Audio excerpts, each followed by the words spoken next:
Check. 1, 2, 3. The Debrief. This is the Debrief. Your guide to Detroit. Your guide to Detroit's arts and entertainment scene. This is the Debrief.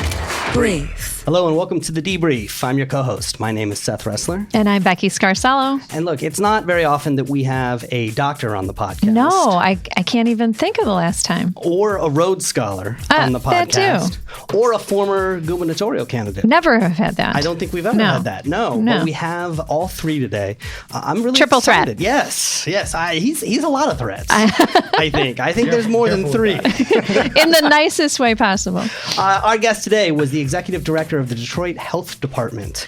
And was the health officer for the city of Detroit from 2015 to 2017. He ran for governor as a progressive liberal, and I think astounded people. Performed well above expectations, 30% of the vote. And now he has a brand new podcast. It's called America Dissected. Welcome to the podcast, Dr. Abdul El-Sayed. Thank you so much for having me. I was just very honored to be invited. I'm neither particularly cultured nor artistic, so grateful to be here. You know, I wanted to have you on the show ever since I actually saw you at Go Comedy. You were doing this improv thing, and you're good on your feet on stage. You know, that I think is probably the one skill set that maybe translates from my past lives. But Well, that's a good one. It's a good one, right? Yeah. It was a lot of fun, and it is always fun to make fun of politics. Absolutely. It's not fun of as a politician to be made fun of, but it is fun to make fun of politics. The nice thing about not being in politics anymore is that I get to make fun of it as much as I can. So, did you get made fun of anywhere? Was there ever an SNL skit? Definitely not on SNL, but as a 32-year-old Muslim guy named Abdul running for office, sure. I was the butt of a fair share of jokes. But you know, hey, at the end of the day, I wish I could tell you I had the last laugh, but I didn't even get that. So there's that. I did find you in Snopes.com. There was actually some things that were debunked about you. Yeah, that's why you got to be careful calling me a triple threat. Because, as a Muslim guy, you never want to be associated with anything having to do with threats. That's a good point. Yeah, that's a good bombs, point. All right, or explosions. Point well taken. just like fuzzy rabbits, sunshine and lollipops. Yes, rainbows. Well, let's talk about the podcast. First of all, congratulations. Welcome to the ranks. Yeah, thank you. Yes, you're a podcaster. So, I have to say, they say that doing podcasts is easy. No, not at all. Can you repeat that, please? Yes. They say that doing podcasts is easy. And I am here to disabuse you of that notion. In fact, they are extremely hard, a lot of work. But it's a lot of fun to get out there and to watch people's responses to the words and ideas you put out in the world. So I found it really fulfilling. Yeah. Why did you choose this platform? Well, I'd like to say that the platform chose me. Yeah. Well, no, to be honest, when I was running, I got to meet the folks at Crooked Media who do Pod Save America, and I was on their show when they came here and toured. And then, after the campaign was over, I realized that we're just not having the right conversation about health. Mm-hmm. When you hear about health, it's usually politicians talking about repealing Obamacare, or it's some sort of health guru trying to sell you something, or it's people giving you completely baseless advice, or it's you and your doctor, right? And we need to have a good, strong public conversation about health, because that's what allows us to actually invest in the things that keep us healthy.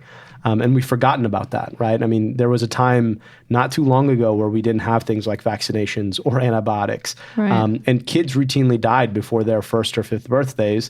And the idea, for example, of like meeting a great grandparent was just not a thing. And not just because the grandparents themselves died, but because the kids died. Right. And we take that for granted now. And it seems like we've forgotten how we got there. And I kind of wanted to create something that would remind us and also let us know that, that's not something you can take for granted. Life expectancy in the U.S. is down. It's been down for the last 3 years. And a lot of that is because we've kind of forgotten what kept us healthy in the first place. And that's what the hope is with America Dissected, to zero in on that conversation that we should be having about health.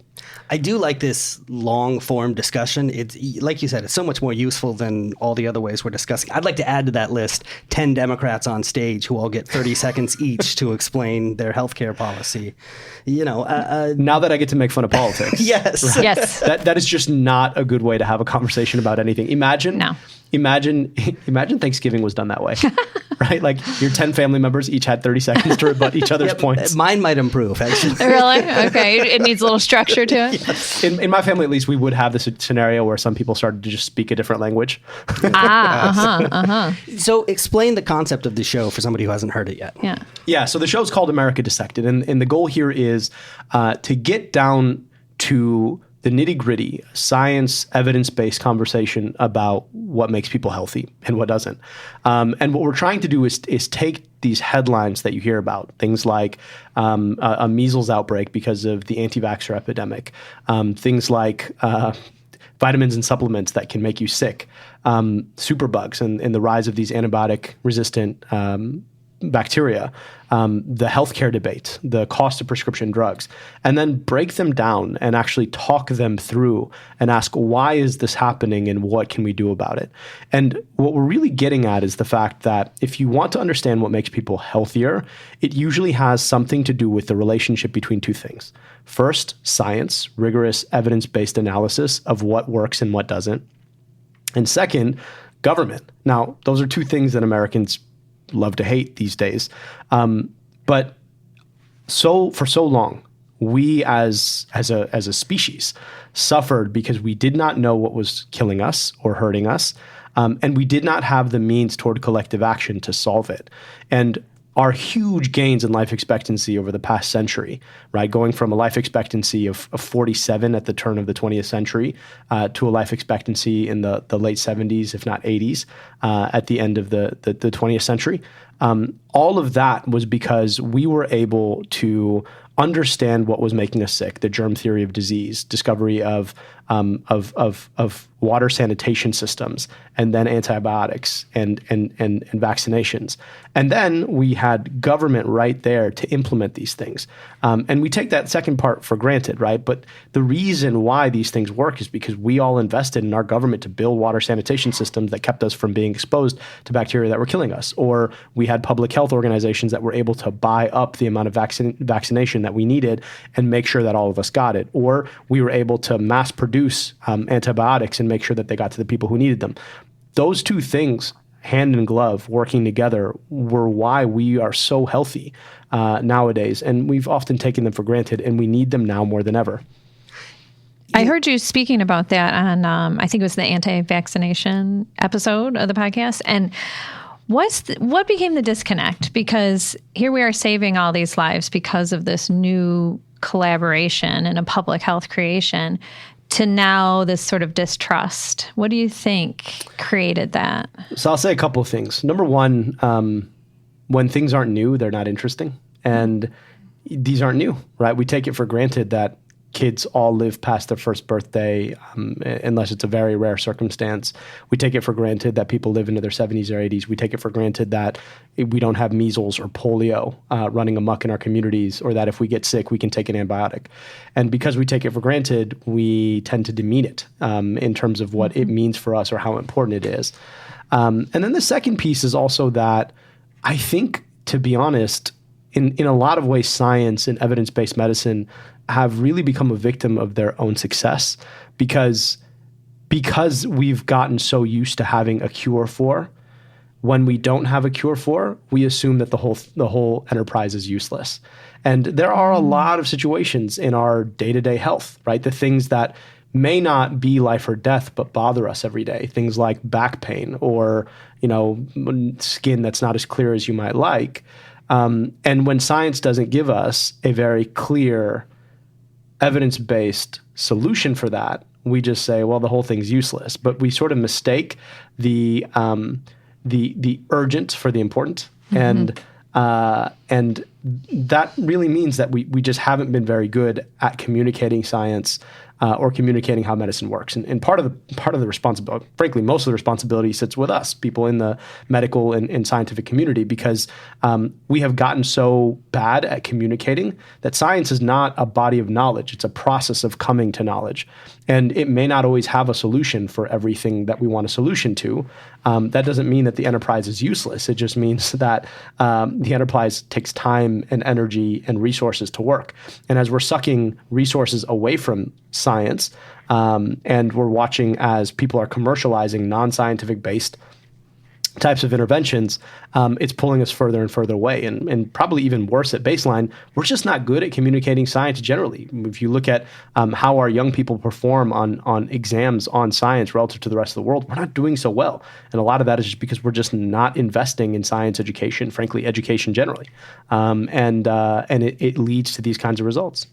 Well, I think that's what's good about your podcast is I wouldn't necessarily sit there and read a long article with a bunch of statistics, blah, blah, blah, about the anti-vaccine movement, but to listen to yours where you have interspersed with real people talking about how it affected them.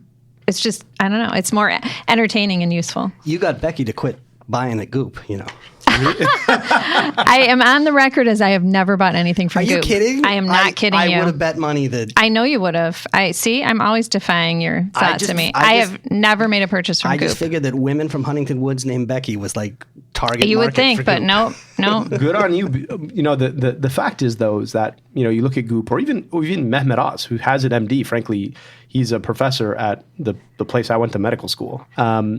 Their whole goal is to prey on that space where people want answers and answers are not available. And what they do, in effect, is just say, look, we have the answer for you. And they leverage their credentials or their fame or their fortune to sell us things that we don't need that, frankly, can hurt us. You know, and so the episode that we did on Goop and on quackery generally tries to really get at what it means to be skeptical as consumers, right? Because frankly, skepticism is the sine qua non of science, right? There is no science without skepticism. It's saying, well, you know, I don't quite buy the answer you're telling me, so I'm going to force you to show me why your answer is both safe, reproducible, and consistent. And if you can do that, then I'm going to take your answer as the best available answer now. That's what science does. And so Becky is skeptical, right? And that's how we all should be when it comes to things we're going to put on our body. Show me that this is safe and healthy and is going to do the things that you tell me it's going to do before I start consuming it. But unfortunately right now, it's too easy in a time where truth and process are being thrown out the window to take what, you know, people who have a financial incentive into telling you things that are easy to believe say. And I think our definition of evidence has changed too, like customer reviews. Well, look, all these women loved it and it works. Yeah. And that's the hard part, right? Is that we don't. The other problem with communicating science is we don't tell stories. We offer evidence, and that's a great way to communicate evidence. But the fact is that for most of human history, we've communicated with stories. I often tell this anecdote to students that I teach about communication, which is, you know, if you think over time, if you wanted to communicate to a small child why they shouldn't walk next to, say, a well, you could tell them, right, in a randomized controlled trial of children who came within 200 feet of that well, a significant proportion fell in and sustained serious injury. Or you could just say, you know, little Timmy, notice you haven't seen little Timmy for a while. You know what little Timmy did? He did exactly what you're doing right now. You go ahead and do what you want to do, but just remember Timmy. Yeah, we want the stories. That's right. So let's talk about some of the topics close. I realize that you're on a national trajectory here in your career, but let's talk about some things that are close to home. I love talking close to home. I bought a home in Oak Park last year. Congratulations. And some great things are happening in Oak Park. I can watch the construction on 9 Mile and 11 Mile and the things that they're doing. But it was not that long ago that I'm listening to NPR on my ride home, and I actually hear Oak Park, Michigan mentioned. And it's mentioned because of this measles outbreak. And the case that was literally like a mile from where I just moved. And you've got an episode that talks about this. I mean, talk a little bit about the measles epidemic and why it's coming back. Yeah. I mean, early 2000s, we had thought we had shut the door on measles. And that's because we have a safe, effective, cost-efficient vaccine. And we, for a very long time, were able to just say this door is shut because everybody got vaccinated. The measles virus is one of the most contagious viruses we know of. And measles is a really dangerous disease, particularly for infants. And the challenge is that we often think about vaccines as a choice we make for ourselves. And in some respects, they are. But the bigger challenge is that there are always people in our society who can't get vaccinated. And every time somebody chooses not to vaccinate, what they're doing is putting not only themselves at risk, but everybody around them who cannot get vaccinated. People like babies, people like folks with autoimmune diseases, folks who may be pregnant, for example, and weren't properly vaccinated. We interview a woman who happened to get vaccinated in this window of time where they recommended one vaccine instead of two, the booster. And so she had a 93% chance of being immune, but that leaves 7% chance that she wasn't, which in the setting of a measles outbreak is a pretty high likelihood. And so she'd gotten in contact with a little child because she went to pick up her kid from a daycare, and there was a child who had had the measles who was right there. So she was exposed. She had to go through quarantine. It was a whole thing. But that collective immunity matters a lot. So every time we choose not to vaccinate, we're not only hurting ourselves or putting ourselves at harm's risk, we're also putting other people who may rely on our collective vaccination and that collective immunity to stay healthy. And what happens is that in communities where not just measles has taken hold, but what we call the virus of misinformation starts to take hold, people stop vaccinating, and people are telling each other, right? Hey, look, I heard this story on the internet about this kid who vaccinated and something bad happened. And that story starts to spread. People stop vaccinating. And over time, that collective immunity breaks down. And when that collective immunity breaks down, all it takes is one person who has the measles virus for that thing to start spreading like wildfire. And you start getting these outbreaks. And, what's crazy about it is it doesn't even take that much, right? Maybe 5%, 10% of the community choosing not to vaccinate, and all of a sudden that community is far more susceptible to a measles outbreak than it would have been otherwise. Scary stuff. Yeah. Yeah.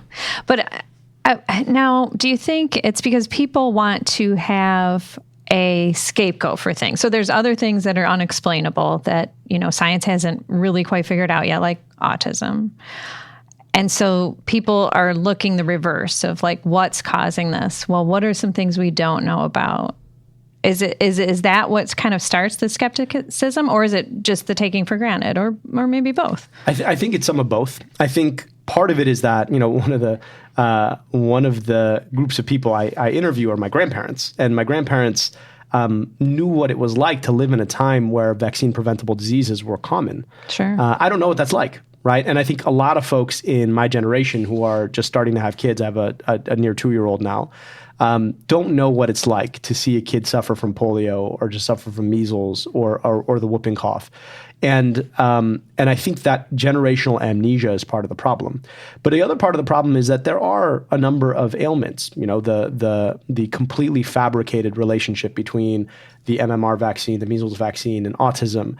Autism is not well explained right now. We don't know exactly what's causing it, and people want an explanation. And so they come up with this spurious relationship. And it's easy in terms of stories to create enough what they call evidence, not real evidence, but enough stories to substantiate it, i.e. my kid got vaccinated and then they got diagnosed with autism. And you're like, well, that kid probably would have been diagnosed had he or she never been vaccinated. It's just how autism right. It just happens to be that's the age at which both those things occur. Exactly. Yeah. And so people create these sort of spurious or this feigned evidence for these spurious relationships to explain something that's not well explained by science. Mm-hmm. So I think both of those things are part of the reason why. The other part of the reason why also is just that I think there's this sort of almost fetishization for a time before modern medicine. Oh, sure, right? This sure. idea of, well, it's more natural this way. Right? People back in the day, people didn't used to have to do all these things. They just did things naturally. Like, yeah, well, people back in the day used to die during childbirth. Right. And their babies used to die all the time. That moment back in the day, which we idealize, wasn't all that great. Right. Or saying like, well, I didn't ride in a car seat, so why should I? So why should my kid? Well, ride in because I there's got to a- know where you stand on the paleo diet then. Yeah. Well, look, as long as it doesn't involve you putting chemicals in your body that have no provenance, right? Yeah. I'm fine with it. Sure. And if you decide you don't want to eat rice, that's fine. And there's pretty good evidence to substantiate the relationship between a paleo diet and weight loss. And it does make some sense that if we evolved in this hunter-gatherer moment where the ability to even grow grains was impossible, then maybe our bodies are better suited for that. At the same time, though, that's a very different thing than trying to make an argument against modern medicine because, well, we didn't used to have modern medicine. And you're like, well, if you go back to those hunter-gatherer tribes, the probability of death before the age of 1 was exceedingly high. So many mothers died in childbirth. And even if you made it past the age of 5, the probability of getting past the age of 60 was minimal. And, I talk a little bit about this in the book that I just wrote about the advent of epidemiology, which is the study of patterns of disease. And while you had outbreaks in these sort of bands of hunter-gatherers that would roam, most of the time you didn't really need a way to count disease because one of two things would happen. Either a disease would break out and then kill everybody in the tribe, and so nobody was left to try and figure out what happened. And you didn't have enough people in one place where disease would spread for that long. It would just burn itself out. And so, it wasn't until you actually had people living in cities for a long period of time where you actually had these massive outbreaks, and then the need to be able to study those outbreaks, figure out what happened, and then stop it from happening, which is where modern public health takes its hold. And so this sort of idealized past that we try and optimize back to, where everything was natural and quote unquote organic, it just wasn't that great. And if you were to be able to go back in time and show people the things that we can do today and the kind of life that we have because of it, I'm pretty sure they'd pick this one rather than that one. This conversation reminds me of the book Guns, Germs, and Steel. Yep. Oh yeah, that's, definitely. Definitely. That's definitely worth Well, I reading. think there's something to it too, where people are like, we've been doing this forever and nobody gets measles. Like, why do we need to keep putting something in our body that we don't need or something? Like, they don't understand that this can easily come back. Just takes one person. That's right. And, ideally, we get to the point where we eradicate the disease. Yeah. So smallpox, nobody gets vaccinated for smallpox anymore unless, you're a frontline healthcare worker. But how did we know that? How did we know not to have to do that anymore? Because we literally tracked every case of smallpox. Oh, okay. And then vaccinated around them so that the disease burnt out. Oh, okay. So there is no smallpox outside of a few government research labs. Okay. Right. And it's only kept there because in case it comes back again, we want to be able to figure out how to address it. But it's gone. It's eradicated. Nobody gets smallpox anymore, and nobody gets vaccinated for it because it's gone. So ideally, if we were able to vaccinate enough, we'd get to the point where we could completely eradicate the diseases that we're vaccinated against, and then nobody would have to get vaccinated against them. Yeah. That's the ideal. Yeah. But we're not there yet. So let's not put the cart before the horse here. Yeah. Let me ask about another issue that I know that you paid a lot of attention to. The reports just came out recently that in Birmingham, there are high levels of lead in some of the water there. And obviously, this isn't the first Michigan city that we've seen this in. Talk a little bit about that and about some of the work that you've done around this issue. Yeah. So I was the health director for the city of Detroit, and Detroit is the city with one of the highest lead prevalences in the state, fourfold the state average. In Detroit, though, kids are not being exposed because of the water infrastructure. They're being exposed because of the housing and the paint. Exactly. Any house built before 1978 is likely, unless it's been mitigated, to have a layer of lead-based paint in it, right? Because 78 was the moment where we banned lead-based paint. And so, the nature of painting is not that you take out the last paint and put new paint. It's that you just paint over, right? And especially in older homes and in poorer homes, that paint will flake off, and it flakes off onto the ground. And the tragic thing about lead is it's actually sweet. So when kids taste it, right, and they'll put their hand in their mouth, it's sweet, so they'll keep going. In fact, if you go back to ancient Rome, the Romans used to flavor wine with lead. That was, of course, before they realized that it would I didn't know that. kill you, but that's what they did. And there are historians who argue that the fall of the Roman Empire was because of the mass use of lead in not just the wine, which was reserved for the richest people, but also the aqueducts, which are so famously Roman. But we didn't know that lead was as caustic as it is when we were putting together our first aqueducts, right, our first sanitation systems. And so in a lot of these older communities that built their water infrastructure before the turn of the 20th century, they built them with some lead piping. Now, the good news is that naturally piping grows this sort of level of algae inside of it so that there isn't direct contact between water and the piping. But when you have vast changes in the pH of the water, the acidity of the water, it can actually break down that algae and then start to leach lead into the water. That's what happened in Flint, right? The reason that you had this massive poisoning wasn't just because there was lead in the pipes. There had been lead in the pipes for nearly 100 years more. But what happened was that they switched to the Flint River water, and without putting corrosion controls into the water, they had high acidity water that was eating out that algae. That's why the water was brown. It wasn't because of the lead. So when somebody says corrosion controls, what they mean is something to control how much the pH is being changed? That's right. The corrosiveness of the water and what it can do to the inside of the lead, and that has a lot to do with the pH. Wow. So you're going to have this problem in communities across the country that are older communities. And that's why we really need to decide that as a country, we are going to invest in getting leaded piping out of the ground, because it's just a ticking time bomb. It's just a matter of the water pH changing and that creating a scenario where you're leaching lead into water. And so we've really got to invest in that. That's a many, many, many $billion project. But if you ask me, what is government for? I mean, we're spending billions and billions of dollars to fight wars abroad. I would much rather spend that money to take the lead that's sitting in the pipes out of the ground so it doesn't get into our kids' arteries. Does this happen at the city level, the state level, the federal level? So, it can happen at any level. The fact is, though, is that this should be a federal project. It's not like any one city or any one state is the only place where this is happening. And the amount of investment that it will take is the kind of investment that really only the federal government and maybe some state governments can make. But if we're serious about this as a country, then we should operate to fix it as a country, and it should be a federal project. Makes sense. So what's coming up in future episodes of the podcast? What other topics are you? Yeah, so we just dropped an episode that focuses on the opioid epidemic, and and we're taking a different look at it. It's not the first drug crisis that we faced as a country. We faced one 30 years ago, which was the crack epidemic. But the response has been so different. And if you look at why, you inevitably get to the fact that the people who suffer the opioid epidemic look very different than the people who suffered the crack epidemic, which was predominantly affecting low-income Black and brown communities.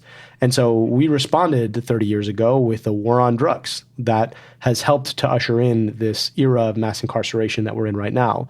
Whereas now, thankfully, we're seeing empathy out of politicians on either side of the aisle. But why are we not going back and fixing the mistake that we made the first time?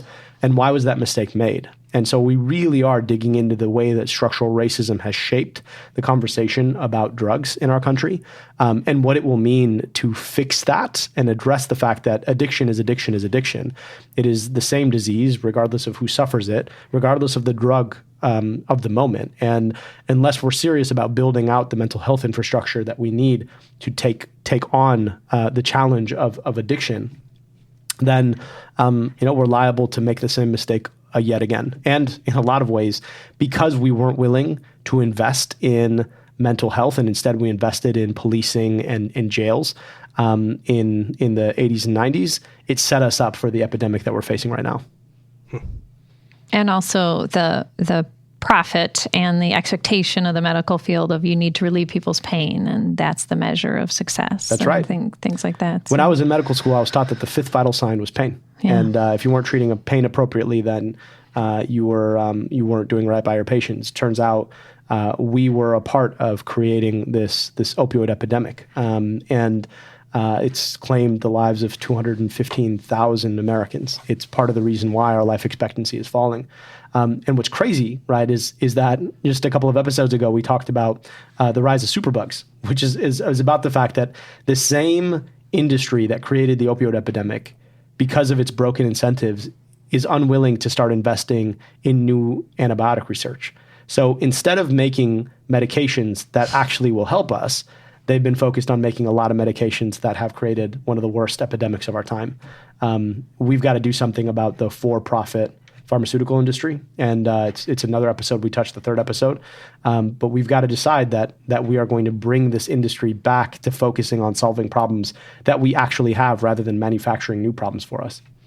This is where I was struck by the tension in your podcast, because there are episodes where the conventional wisdom and the traditional way of doing things works, like the vaccines, and then there are episodes where the conventional wisdom and the traditional way of doing things is actually horribly wrong, like exactly what you're talking about, the superbugs and where capitalism intersects with medicine. And it's just so hard to know, I guess, which is which. But I like the topics you've chosen so far, and how there's the relationship between them. You know, it's not each episode stands alone, but there's definitely some themes woven in and connections, which I mean, kudos to your production team and your story development and all that. It's really makes you want to listen to the next episode. It's somewhat of a continuing story. Yeah, and that's the story we're trying to tell, is the story of public health. Right? Science and government. And where is that relationship working, and where is it breaking down? Is it because we're failing science, or because government is failing us, that we're starting to see a lot of these challenges come back to the fore, or emerge for the first time? We'll be talking about an epidemic of loneliness, and we don't really think about loneliness as a government problem. But actually, what are the spaces that we need to be engaged with people? Why isn't that we don't make use of public space anymore? Why is it that we're not investing in public spaces anymore? Because in a lot of ways, if you look at that quote unquote idealized past of when people used to actually spend time together, it was because they used to share public space. Well, the public library, the public swimming pool, all those things where you would and where go you to. got your news, you know, you weren't just on your screens. You'd go out and talk to your neighbors. And I mean, suicide's an epidemic. That has to do a lot with loneliness and disconnection. Right. So it's a serious epidemic, and the number of deaths by suicide has increased, and it's increased most among demographics that we wouldn't predict. And so it's something to focus on. And then in our final episode, we're talking about infant mortality in Detroit, which suffers some of the highest infant mortality in the country. And as we talk about life expectancy, sometimes we forget that it's not just the fact that life expectancy is going down, but it's also the fact that life expectancy was never as high as it should have been in the first place. And that's what happens when babies die. And so those are the first 8 episodes, and then the last 2 are just about healthcare, right? The sort of elephant in the room. Why is our healthcare system broken, and what are all of these plans that people are talking about to fix it? And so we really do a deep dive in thinking about why the system is broken and what it will take to fix it. And a lot of it has to do with realigning incentives so that the system's more focused on our health rather than whether or not the system is making money for its CEOs. So that's the podcast. What did you leave to put in the book? Because you've got a book coming as well. So the book is a little bit less focused on health per se, but more so using the tools of public health to diagnose our politics. So I wrote a book called Healing Politics. It's out May 5th, and folks can go to abdulelsayed.com/healingpolitics if they're interested in snagging a pre-order. And what I'm doing is first introducing folks to myself and my own story as the son of Egyptian immigrants raised by my immigrant father and my daughter of the American Revolution stepmother in Metro Detroit, and my experiences sort of back and forth between here and Egypt as a child, and then introducing them to the science of epidemiology and what it means to diagnose an epidemic. And then between those two things, talking a little bit about the epidemic of insecurity that I think is shaping our politics right now, really going deep and using the tools of epidemiology to ask, what are the structures around our lives right now that are leaving us insecure? And what is the implication of that insecurity? The fact that we can't believe that we will have healthcare, we can't rely on it. The fact that so many of our homes are devastated by huge debt, whether that's educational debt or credit card debt. The fact that we can't rely on our infrastructure, the fact that our economy is rigged against us, the fact that our politics are really focused a lot more on suppressing most of us so that the few of us can continue to control them. And what all that means for how our politics have evolved, and we all know where we are right now, and what it will mean for us to be able to reorient our politics around empathy, which is, I think, the way that we deal with pain. And so that is the book. And, I'm whenever you write a book, you're not really quite sure how people are going to make out with it. And I hope that they get the message that I'm after. But it was an incredibly vulnerable process to really talk about what I believe and what I saw as I campaigned, and what I think it means for where we need to go moving forward. I do want to ask you one question about politics, which is this. Obviously, next year is going to be an election year, and all eyes are going to be on Michigan because this has been a swing state. You campaigned statewide in Michigan. In the course of doing that, was there anything that you learned that surprised you or that you think might surprise, maybe the national media misunderstands about the state or that people should know about this state? I think it's so easy to get the top lines on our politics right now from you pick the news source that you pay attention to, and it's almost always bad. And I think that just betrays the fact that people are really good, and sometimes they optimize on values that you don't optimize on. And sure, there are some people who are not so great, but for the most part, people are really good. And I think if we're willing to invest in that goodness and bring it out, the conversation we ought to be having will look a lot different than the conversation we are having. And I think that's partially because, for the most part, we actually don't talk to each other. We talk past each other, or we have a proxy conversation through social media or media, rather than actually engaging one another. And it became really clear to me as I was campaigning that what we talk about when we talk about capital P politics is not what people are talking about when they talk to each other and their loved ones across the kitchen table. And I think the future will go to those who can find that conversation and can speak to addressing these challenges that everyday people, everyday Michiganders face. I think it's easy to get lost in the public conversation, and I think we should be having many, many more private conversations. And I think great politics is about bringing to the public conversation what we're all talking about in our private conversations. Right. Well, I think it's very hopeful that you still say people are good after what you have been through. So that gives me hope. All right. Before you get out of here, we got one last thing. We got to play a little game. Are you ready? I love it. Let's do it. Here we go. We're going to ask you for a series of rapid fire recommendations. Just tell us the first thing that comes to mind. All right.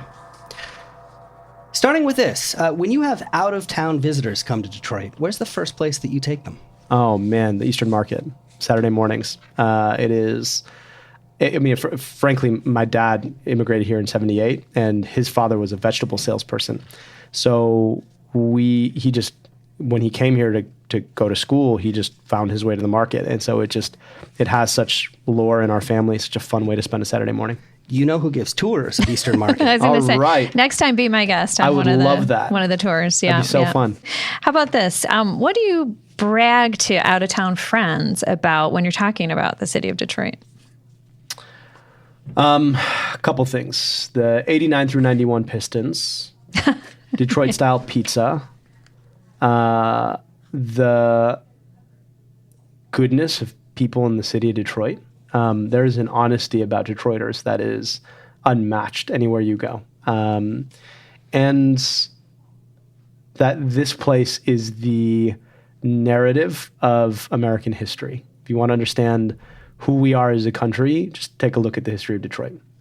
Do you and AOC ever get into arguments over whose pizza's better, New York or Detroit? To be honest, here's the thing. So when she was here, I actually took her to Supino's. Ah. And you know, she's from the Bronx, Queens, and she was skeptical. And I was like, I'm going to give you the best New York style pizza you've ever had. And we took her there, and she was like, all right. I can't say it's the best, but this is pretty damn good. Well, so that's something. I lived in New York for 4 years, and I still think that Supino's is the best New York style pizza I've ever had. We go there. I just had Supino's like last weekend. Dave's my guy, but cheers to Dave Mancini. Yeah. And he developed that a lot of his recipes in order to impress a woman. He was going to school for physical therapy. It was built of love. Yes, it is. I didn't know there is love in that crust. They just had a baby, right? Yeah. Not that woman was the one, but it's still, yes. To be honest, like Adele's Best Music is about another lover, so it's like it's all good. Right. What is your favorite Faygo flavor? Red Pop. Why? It was the taste of my childhood. I think there's just something about being a kid where you're like, I want the loudest, sweetest one. And Red Pop, it's like literally just called Red Pop, right? It's like there's no beating around the bush. Like you know what you're getting with Red Pop. It's the red one. It's going to taste something between a cherry and a strawberry, and it's going to be red. So if you spill it on your white shirt, people will know that you just had Red Pop. Yeah, and you got that red tongue. And I've never lost it. I think like the adult in me is probably now saying like rock and rye. I just, I can't forget childhood. Like Red Pop is where it's at. Do you have a favorite Detroit musical artist? Let me do a couple. So he's talkative, this one. Jackson 5, and then Marvin Gaye, and then Eminem, right? Like, because I grew up, the funny thing about it is that, like, actually, if you go back in history, so I grew up on Eminem, right? And he was like the sound of my high school moments. But I only really came to appreciate how much I loved Motown and the Motown tradition later on, right? Because it's just when you're a kid, it's just not what you listen to. Correct. And so it's funny because like I kind of came to them in reverse order. So you know what I'm going to plug here, right? Because Of I course. plug this every time somebody mentions this. There is a cartoon on Netflix called Motown Magic that when your daughter is old enough, it's fantastic. They took all the old songs and they re-recorded it with new artists. And who was it? Smokey Robinson who produced Yes, it? Yeah. yes. And Don was involved. It's on Netflix. It's fantastic. all right. Yeah. Okay. Do you have a favorite local TV personality? You know who's amazing in person? Huel Perkins. Oh, I would agree with that. I met him as well. He's like so nice. He's so tall. Yeah, he is very tall. And he's just really, really kind. Actually, but that whole crew, right? The whole Let It Rip crew is just great. So, Who is a Detroiter that everybody should know? So she gets credit as being from Flint, but she's actually from Metro Detroit. It's Dr. Mona. And Dr. Mona is the pediatrician who broke the Flint water crisis. And she's become synonymous with Flint, but, born and raised, I think, in Sterling Heights. So we're going to, if we're going greater Detroit, then she's the one. I also think Monica Lewis Patrick. So Monica is she is the president of an organization called We the People Detroit, which is an organization that has been advocating against the water shutoffs from the very beginning, toward a vision of Detroit governance that actually includes everybody. Right? When we talk about Detroit, it's too easy to fall into the comeback narrative. It's too easy to fall into the narrative that says that Detroit went somewhere and now it's coming back. Right. And Monica is somebody who's just been a fighter for justice for folks who've always been in Detroit. And she's just an incredibly kind soul, the kind of person who you want in your corner. And I got to know her when I was at the health department, and she's just an incredible human being. You did it. Hey. Not such a hard game. Yeah, Thank you guys for making it easy for me. absolutely. It's all that Rhodes Scholar preparation. Right. I'm sure your whole life has been building up to this debrief moment. Yeah. Dr. Abdul El-Sayed, thank you so much for coming on. I'm so glad we finally got a chance to I have you know on. this is fascinating, and I think everyone should go binge your podcast so far. I've really enjoyed it and learned a lot. So thank you. The podcast is America Dissected. The book that's coming out is called Healing Politics, and people should go check it out. So thank you for being on the show. Thank you for having me, and Seth, thank you so much for all the advice with the podcasting. And it's really, really great to meet you, Becky. And I Same. hope that we get to continue the conversation in the future. Definitely. Until then, Detroit's moving. Keep up. The debrief. Your guide to Detroit's arts and entertainment scene.